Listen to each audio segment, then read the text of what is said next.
What's up, y'all? It's your boy in my apartment. I just hung up this poster, One Piece. It's a Zoe poster. And then this one too, but the sun, the holy beams from the heavens are like shining through it, so you can't really see, but it's just a cool little thing of Luffy, and then there's the One Piece stopwatch. But that's besides the point.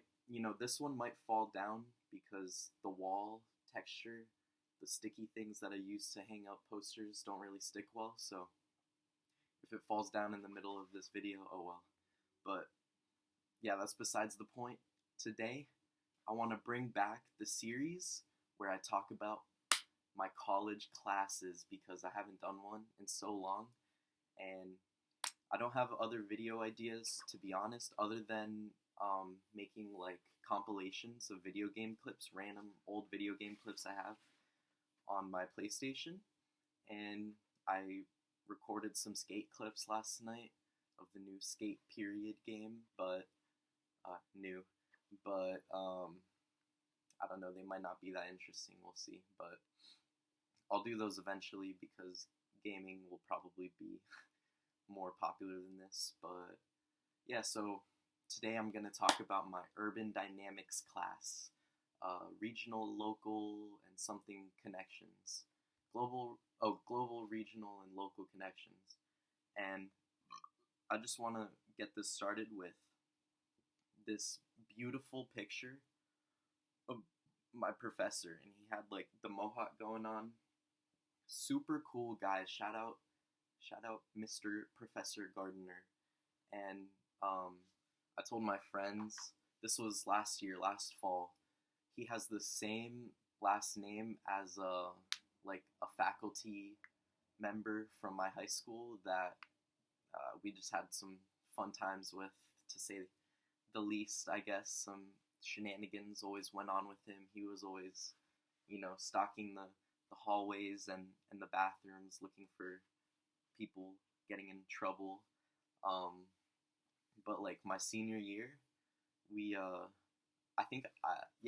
we wrote an article about him for the April Fool's edition of the school newspaper, and that was super lit. Like everything just went full circle. I just made friends with him. But yeah, anyway, so this is about my Urban Dynamics class. So in this class, basically, we just talked about how mainly Philadelphia and just we compared Philadelphia to various other cities in the U.S. and maybe even sometimes cities outside the U.S. And we made a group. There was one Japanese person, I think, one Chinese person, and then another American who was trans. No diss, no hate, I just thought that would be, not interesting, but not really an important detail, but whatever. So we were like a pretty diverse group. And so our city was New Orleans, and we always had to talk about how to improve the city, whether it be commuting.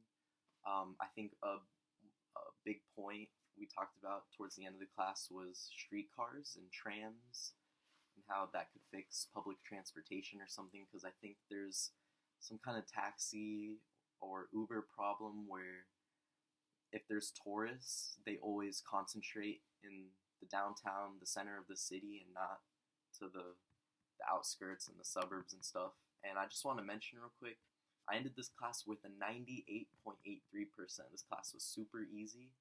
And, just shout out to Professor Gardner because he is such a cool guy. He's from LA, I think, and he always talked about Erewhon and how people over there are just super pretentious and stuff, and always chasing trends. But from the get-go, from the start, I could tell he was kind of probably a stoner back in the day and stuff. He did yoga class and stuff and fitness and whatever. And I saw him probably last semester, and he shaved off the mohawk, which kind of made me sad, but I think it needed to go because it wasn't the best mohawk. He had no diss. I loved it. Honestly, it added a lot of character, but he had a little, I think the appropriate term would be rat tail, going on in the back where it wasn't it wasn't a thick mohawk. It was just, but it was nice. I liked it. It was very stylish. It suited him.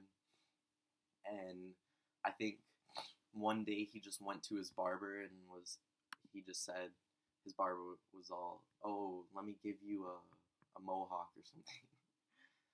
So our first couple assignments, I think the first couple classes they were due, was something about Chat GPT. We had to join a Discord group chat that I don't think we ever even used, but we plugged in our favorite meme or something. The first assignment was, I'm asking for a screenshot of you asking me some query, any query in ChatGPT, which is just very broad. I left tabs open. I just saw I had a Berserk chapter. And then the third assignment was called Gaming the Course. So I think he always kind of talked about that. Just gaming the course, sometimes you got to sacrifice on lesser assignments, 6 or 7. Or just focus on other classes, and he wasn't super pressed. He knew it's a gen ed, so if we needed to give less attention to that class and focus on other harder classes, he was understanding. But I liked the class. It was fun. It was easy. We had some good, fruitful discussions. So I got a good grade on the class, and I pretty much did every assignment. What is your strategy for typically doing well in a course? Are you typically an A, B, or C student? I'll just read out what I wrote. I've typically been an A student in my academic career. I have a Hispanic single mom who always hammered home the importance of good grades, although I got my first B in AP statistics last semester. I try to complete any and every assignment for all my classes, which I suppose would make me the overachiever, experienced, and master of time. My strategy will remain similar for the duration of my college career as it has, or at least this semester, because I still want to learn as much as possible and achieve good grades to get ahead. This usually entails sacrificing some form of fun or entertainment to further my academic progress, but I still want to have fun in Japan. I do believe the strategy above will help me achieve an A, hopefully an A+, let's go, but I do recognize it's not the end of the world if I'm not the best student or graduate at the top of my class. I'm in college after all. I didn't say that, but I'm just thinking. I don't want to disappoint my mother and brother who helped me to get to the point I'm at in life, but my brother also told me to enjoy getting lost and making mistakes while I'm here. It's part of the learning process. I'm excited for this class due to the cool professor, but my major and dedicated field of study is journalism, so ultimately, that is the class I want to do best in and will devote the most time to that class to understand it better, journalism and society in parentheses. I'm pretty sure I got an A in that class. I don't know if it was an A or A+, but I don't even know if our school counts A+, whatever. After reading how this course works and the highlighted strategies descriptions, I believe the cool customer, the strategy for the person who has it figured out, will best suit my goals for this class, since an A- is still an A in my book. I still live by that. I'm fresh out of high school. I'm in the 0.1% of my senior graduating class to choose an international path. And of course, okay, I was just bragging. I was just glazing myself. And of course, I want to make the most of it while I have the opportunity. The class and content definitely seem useful for where I want to go in life. Travel and explore major cities across the world, meet new people, make tons of friends. But I'm also giving myself grace and understanding I may not be the best at the topic or most knowledgeable. Thank you for a fun, chill class to end my second day of college off, and I look forward to learning and spending the next semester with you.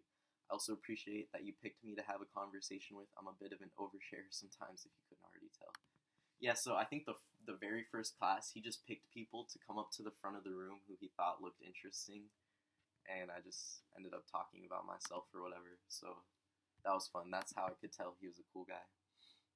So I guess since I just read my first writing that I did for the class, I'll go ahead and fast forward to my final reflection, and it'll help refresh me since it's been almost a year since that class finished. So I titled it, A Vision for New Orleans. New Orleans Litter Problem. So this was our first project as a group. This project aimed to outline the issue of litter in our chosen city, New Orleans. We wanted to analyze the demographics in the city, identify the roots of the issue, what was currently being done to address the issue, and offer our own unique perspectives on how the city could best reduce litter moving forward. And I remember an assignment where we literally just looked on Google Maps and found 2 or 3 different streets of Philadelphia where there was just like either no litter, some litter, or a lot of trash just strewn about the street. And this is unrelated, but there was another assignment where we talked about dead malls that just popped into my mind. I'm just spitballing here because I think it's more interesting than just reading from what I wrote. But I'm still gonna do some of that because why not? Also, side note, I've had a class with the same professor twice, where it's just a seminar class for my major, for communications majors. So I think I'm just gonna combine both of those classes into one video because honestly, I don't remember the first class that well. I think I had my friend Miles, shout out Miles, in that class, but it was online. Both times were online. Miles wasn't in the second one, but I barely remember what we did. But I'll talk about that in a different video in the future.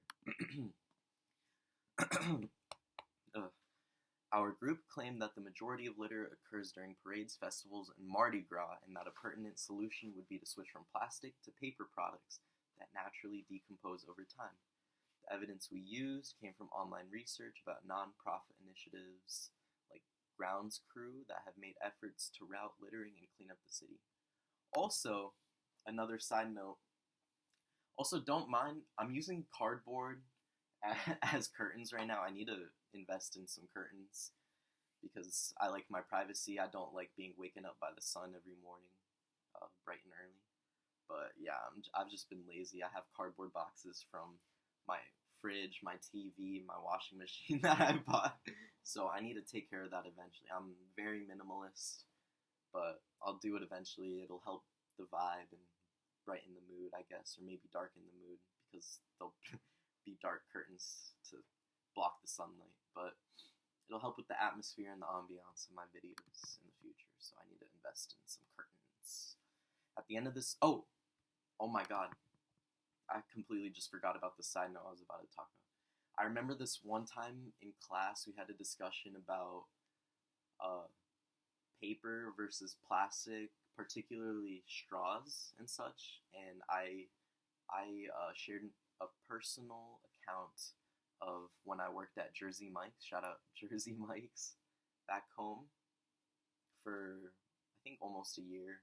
It was either 7 to 11 months, but somewhere in between that, probably like 11, 10 something months, doesn't matter. But I brought up how they instituted paper straws eventually in the time that I worked there, and I just thought it was kind of not redundant, but kind of, what's that word called where it's like kind of counteracts each other because we still use plastic lids, and I know that it's just one restaurant in a chain, whatever, and probably the whole chain adopted that change, promoted it, whatever, but damn, I can't think of the word right now, I'm blanking, but it's just maybe kind of hypocritical, not really hypocritical, like they're still trying, but using paper straws but still plastic lids, you know. And I remember my coworkers were complaining, oh, why don't we just keep the plastic straws, F the turtles, because the paper straws dissolved in soda and stuff over time if you left out your drink too long, and it always pissed everyone off. But you know, it is what it is. But yeah, I just remembered that specific like me sharing that. I don't remember the rest of the conversation, to be honest. At the end of this project, I learned that Gray had visited New Orleans, the other American in the group, during a Mardi Gras parade, and that was helpful in my understanding that many people are inebriated and simply do not care about the wasteful byproducts they produce during these times meant for celebration. I guess it kind of had to do with the project. It was probably around the same time where we were talking about paper versus plastic and trash pile up. For this litter project, I was a worker bee, so we were assigned different roles. Along with Bohan, we researched New Orleans as well as the specific topic and provided useful statistics for the P.T. Barnum and Master of Slides roles, to formulate. I already forgot who P.T. Barnum is, some kind of captain or something. I'm not going to look it up, I don't care. To formulate an engaging yet informative presentation for this class. We shared our gathered information in a separate slide document so that Gray and Rin could pick out the best information to bring the presentation together. I did not mind the research work and was glad I had the responsibility of presenting and potentially lowering. Our group was called the Dynamic Urbanist grade, so it was just a play on words. We just switched around the order of the name of the class. Okay, I'm not going to read everything for the rest of these projects, but our next project was we had to propose a stadium. So we found a better location for the Smoothie King Center Stadium in New Orleans to encourage economic growth and various benefits for locals and tourists. So all of this was just purely hypothetical, theoretical, just thinking about what we would do if we were urban planners, you know, in charge of infrastructure and stuff. And I think we did a pretty bang-up job.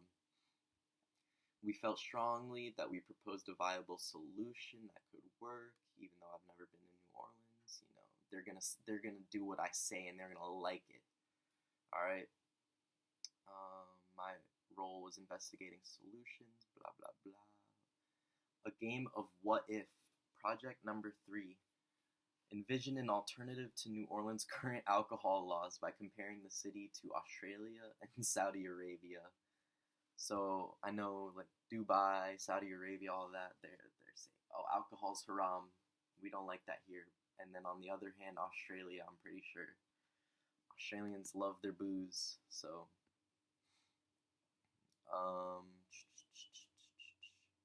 at the end of this project, everyone might have a different opinion on what a utopia or dystopia looks like. My role was looking at current legislation in New Orleans regarding alcohol, status quo, and putting myself into the residents' shoes to determine if they would accept our proposals of higher tax on alcohol in order to create a utopian law. My personal utopia would be no tax, but, you know, I had to compromise for the group. But, you know, screw tax in general, but especially on alcohol. How are you going to tax me having fun with my friends? Come on, man. What is that? My ideas for a New Orleans utopia. A utopian vision. Oh, so I guess our final assignment was we had to think of our own utopia, and then, so that was one, and then we had, the second one was prompt ChatGPT to envision a utopia of New Orleans. I'll just summarize it. ChatGPT's utopia version of New Orleans is a lot more imaginative than what I could come up with, but we touch on similar topics such as maintaining the culture while transforming it into an equitable land of opportunity for tourists and residents.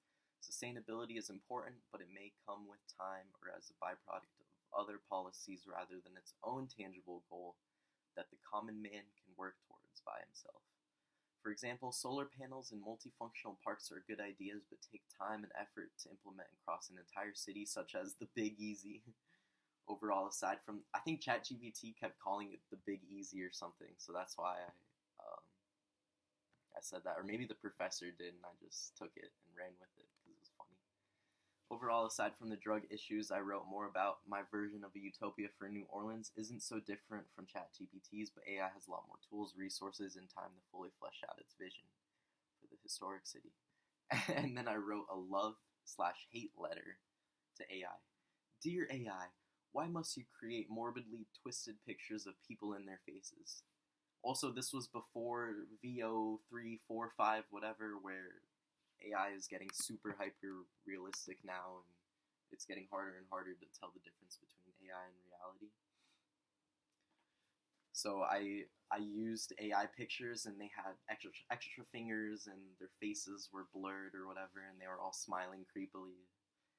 Is it hard to recognize human patterns across different times and places? Oh, that rhymes with faces. Can't you lie low and remain hidden from AI detectors or GPT-0? Even now, I must appreciate how you saved me an hour before deadlines. You're my hero. Why must we use you for some classes, but you're forbidden in others? I truly hope you don't evolve to become my lover. Oh, brother. How are you so fascinating yet boring at the same time? Maybe because you lack the ability to devise a sweet sounding rhyme. Yeah, so that's my love letter, more of a little poem, but I want to expand on my ideas for New Orleans Utopia real quick because I talked about drugs. I think that would be interesting. I believe a true New Orleans utopia would look like one where drinking alcohol is still an option for those who desire it. So my opinions have barely changed over time, but I feel more mature, I guess. People who do not personally want to drink or be around those who are heavily drunk, I just said inebriated, but drunk, should not have to in areas like the French Quarter and Bourbon Street, and perhaps there could be accessible and an ample amount of smoking areas like here in Tokyo, so that smokers do not have to travel far or resort to smoking on the streets in front of women and children for a few puffs, including marijuana and tobacco. The harder drugs can remain illegal, or we can go the route where it is severely regulated and researched so those who truly need opiates and painkillers can get them where they need them, but don't have to sell and provide them to innocent people lacking severe bodily issues. So honestly, I focused half of my writing on just drugs, but I switched from smokables to opiates and painkillers halfway through. I don't know. So yeah, that's my final reflection of the class. I feel like that pretty much sums it up pretty well. I could go on for a few more minutes, so I'm gonna go into my notes app real quick because I remember, taking notes. I was a big note taker beginning of college, but honestly, I don't take notes anymore because, come on, I don't really need to. Quizzes are usually open book and stuff anyway, so it might take me a sec to find this. Hold up. Nah, okay, I got it. Alright, so I just had a big, long notes page of journalism notes, urban dynamics, and economics notes.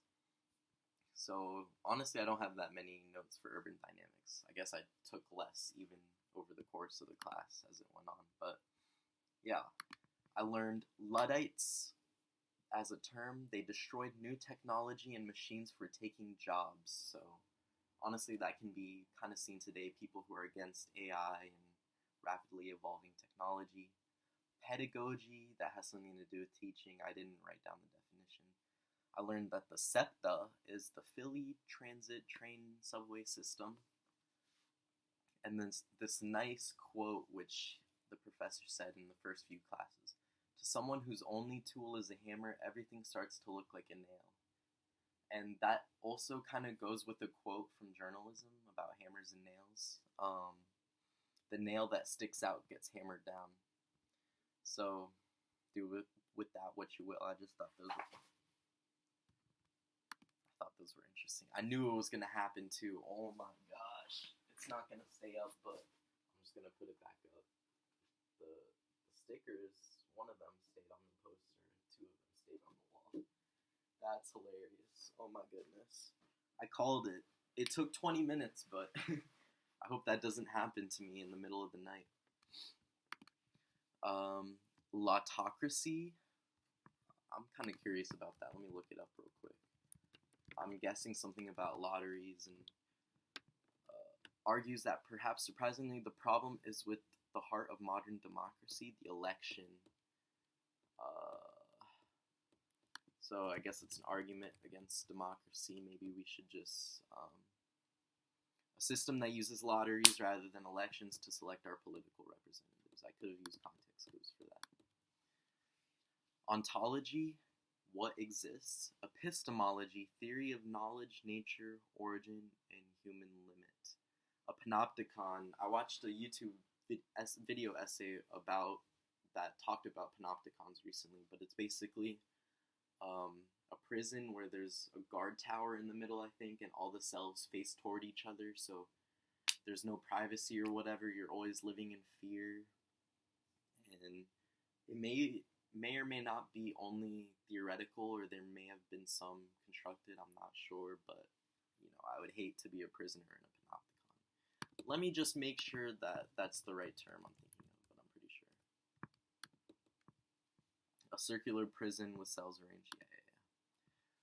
the diamond in the rough, while the street corners like Allegheny Avenue and the vacant lot right off Lemon Street, sort of blah, blah, blah. Litter index, that's what we used.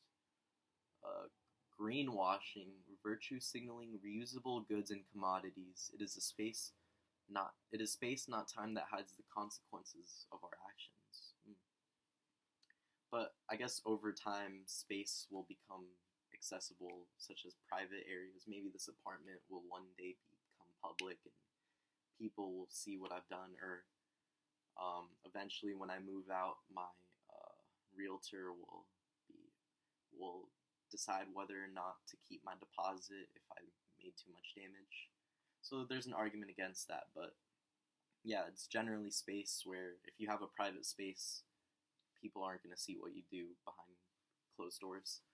But greenwashing, I guess that has to do with maybe an argument against Jersey Mike's or big food or grocery or retail, whatever corporations that virtue signal about using reusable products when, maybe there's other companies like Amazon or something who don't care and have a much bigger effect on the ecosystem and environment, whatever. So yeah, I've been yapping for a while. I'm not sure if there's anything really much left to talk about, so I'm just gonna end it here. Let me see, I'll look through my assignments real quick. Yeah, that final reflection pretty much encapsulated everything. So, I hope you guys enjoyed my yap sesh, me ranting about this class. I'll give it a solid 8.9, maybe 9 out of 10. I'll just round up because the professor was awesome. We had good discussions in class, and our assignments, sometimes they weren't really hard, but sometimes I kind of procrastinated them, I feel, as a researcher role in our group. But we still did really good on pretty much all our group assignments and stuff. I liked my group. And shout out to Gardner, man. Dope professor. I hope he might have gone back to Philly already, but while he was here, when I passed by him on the street, I should have struck up a conversation real quick or something. Said, I like the buzz, I like the bald look on you. But definitely one of my favorite professors, if not my favorite professor of that semester, maybe besides my journalism professor, because I'm taking a class from the same journalism professor right now, so I can't diss him. Shout out Bloomberg. But yeah, Gardner was definitely a character. I hope he's doing yoga and drinking matcha, maybe being a little performative male, but wherever he is. But yeah, that's it, guys. Thank you for watching. Stay frosty, and I guess I'll talk about the class I had with, or the classes I had with Beryl. I'll just call her Beryl online. And I'll try to remember more about the first semester class, but if not, I'm probably just going to lean into the second one, because they have different names, but they're basically the same thing, just seminars for our major, just kind of organizing ourselves and whatever. Oh, I just remembered something that I would actually like to talk about, so comment, like, subscribe, share, and I'll see you guys in the next video, whatever that may be, whatever I'm feeling frosty like. Alright, peace.